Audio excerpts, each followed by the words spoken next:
ಇತಿಹಾಸ ಪ್ರಸಿದ್ಧ ಗಜ್ಜಿನ ಮಠದಲ್ಲಿ ಶರಣ ಸಂಸ್ಕೃತಿ ಉತ್ಸವದ ನಿಮಿತ್ತ ದಾನಮಾದೇವಿ ಪಾದಯಾತ್ರಾ ಕಮಿಟಿ ಸಹಯೋಗದಲ್ಲಿ ಹಮ್ಮಿಕೊಂಡಿದ್ದ ಸಹಸ್ರ ಮುತ್ತೈದೆಯರಿಗೆ ಉಡಿ ತುಂಬುವ ಕಾರ್ಯಕ್ರಮ ಅದ್ದೂರಿಯಾಗಿ ಜರುಗಿತು. ಬೆಳಗ್ಗೆ 8 ರಿಂದ ಸಂಜೆ 5 ರವರೆಗೂ ಉಡಿ ತುಂಬುವ ಕಾರ್ಯಕ್ರಮ ಸಂಭ್ರಮದಿಂದ ನೆರವೇರಿತು. ಶ್ರೀಮಠದ ಸಭಾಭವನದಲ್ಲಿ ಮುತ್ತೈದೆಯರಿಗೆ ಉಡಿ ತುಂಬಲಾಯಿತು. ವಿವಿಧ ಗ್ರಾಮಗಳಿಂದ ಅಪಾರ ಸಂಖ್ಯೆಯಲ್ಲಿ ಭಕ್ತರು ಆಗಮಿಸಿ ದೇವಿಯ ದರ್ಶನಾಶೀರ್ವಾದ ಪಡೆದುಕೊಂಡರು. ವಿದ್ಯಾಪೀಠದ ಶಿಕ್ಷಕ ಹಾಗೂ ಮಹಿಳಾ ಕಾರ್ಯಕರ್ತೆಯರು ಪ್ರಸಾದವನ್ನು ಭಕ್ತರಿಗೆ ಉಣಬಡಿಸಿದರು.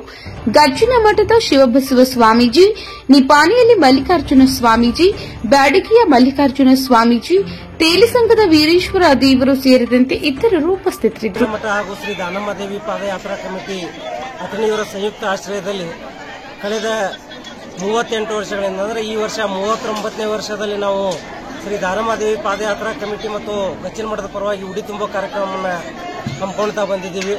ಈ ಒಂದು ಕಾರ್ಯಕ್ರಮದಲ್ಲಿ ನಮಗೆ ಯಾವುದೇ ಒಂದು ಜಾತಿ ಆಗಲಿ ಅಥವಾ ಯಾವುದೇ ಒಂದು ಧರ್ಮ ಪಕ್ಷಪಾತವಿಲ್ಲದೆ ಸಾಧಾರಣ 60 ರಿಂದ 70 ಸಾವಿರ ತನ ಮುತ್ತೈದೆಯರ ಉಡಿ ತುಂಬುವ ಕಾರ್ಯಕ್ರಮವನ್ನು ನಾವು ಪ್ರತಿ ವರ್ಷ ಹಮ್ಮಿಕೊಳ್ತಾ ಬರ್ತಾ ಇದ್ದೀವಿ.